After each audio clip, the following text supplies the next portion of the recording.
Assalamualaikum warahmatullahi wabarakatuh. Semakin lama saya mempelajari puter pelung, semakin saya tahu seluk-beluk di dalamnya. Semakin saya memahami bagaimana permainan puter pelung ini, kok saya rasa saya kok semakin bodoh ya. Kok semakin banyak hal yang saya nggak tahu. Intinya semakin banyak kekurangan, semakin banyak kebodohan yang saya miliki.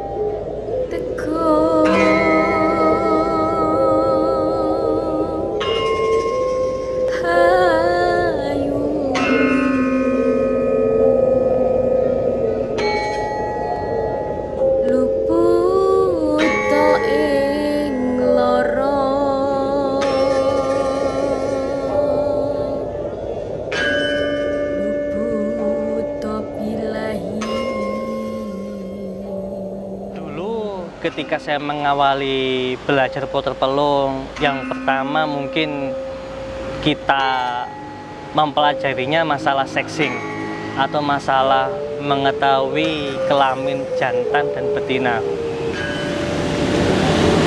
Dalam pengetahuan saya, ada beberapa ciri untuk menentukan jantan sama betina.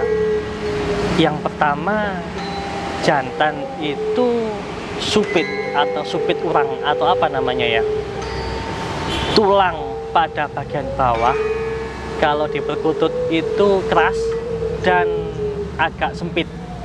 Untuk betina agak lebar. Tapi di puter pelung semakin kesini kok supit urangnya sama semua, sama banyak yang lebar. Bahkan sudah ketahuan itu betul-betul fix jantan, sudah kawin dan sudah produksi, kok supit urangnya banyak yang lebar. Ya itu makin bodoh juga saya. Kemudian ciri selanjutnya, puter pelung yang jantan itu bulunya semakin terang. Artinya pada bulu bagian punggungnya itu lebih terang daripada si betina.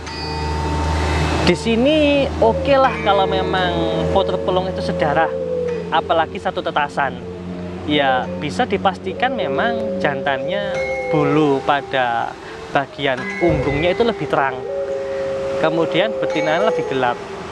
Tapi ketika kita dihadapkan dengan puter pelung dari ternakan lain, dari indukan lain, loh kok beda lagi nih? Ini yang salah mata saya atau memang puter pelungnya atau memang genetika warnanya? Kebingungan saya selanjutnya di masalah terakhir dari mengetahui jantan betina dari sorot mata. Sorot mata ini oke lah, memang ketika kita memahaminya kita bisa menentukan, oh ini jantan, sorot matanya tajam, kemudian ini betina, kelihatan cantik secara perasaan ya.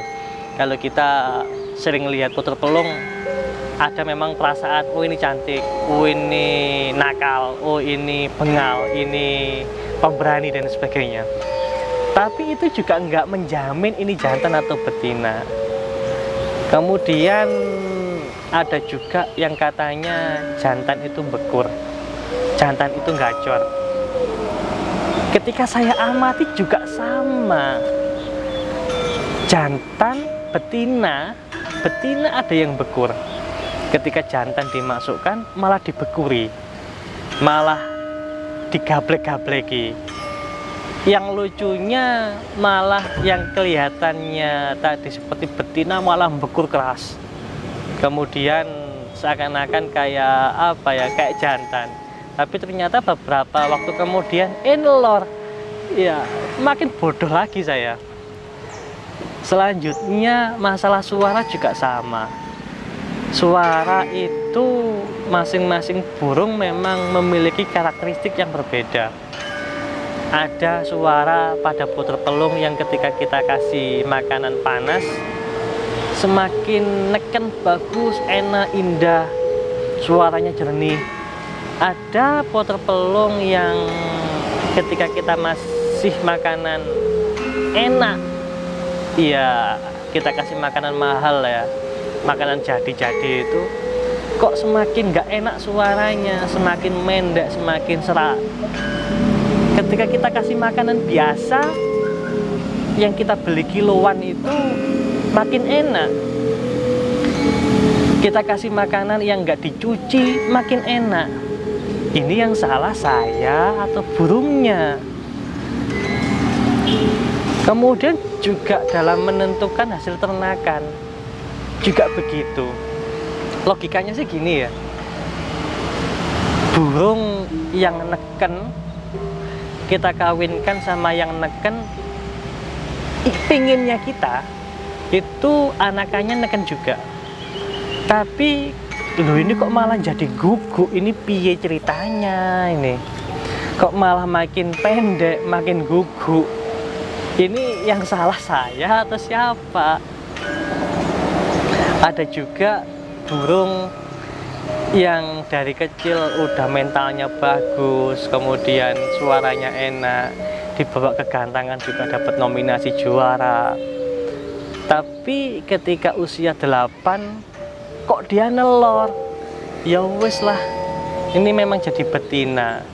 Kemarin saya memantau beberapa burung dalam pantauan ruang pantau saya, suaranya enak, tapi lama-lama kok semakin menurun. Akhirnya ketika saya gandengkan dengan jantan yang dewasa, lah malah dikawin, malah jadi betina. Ya wis lah.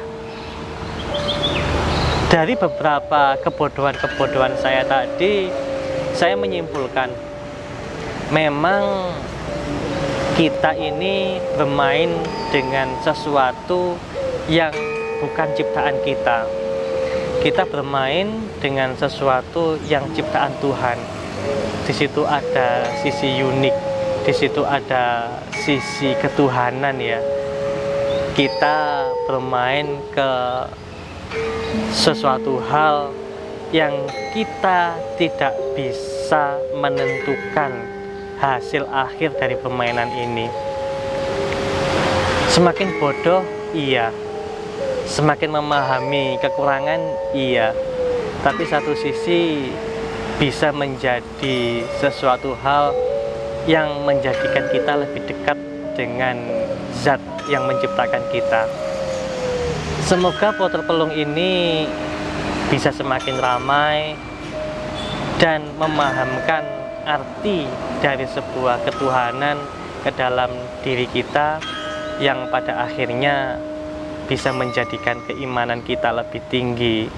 Kita menyebabkan bertambahnya keikhlasan kita dan menambah kelegowoan hati kita. Poinnya sih, semakin lama semakin bodoh dan semakin ingin belajar lagi tentang puter pelung. Curhatan saya ini semoga tidak membuat jenengan curhat juga, tidak membuat jenengan ragu juga terhadap puter pelung. Pada intinya, ayo belajar lagi. Wassalamualaikum warahmatullahi wabarakatuh. Ono kita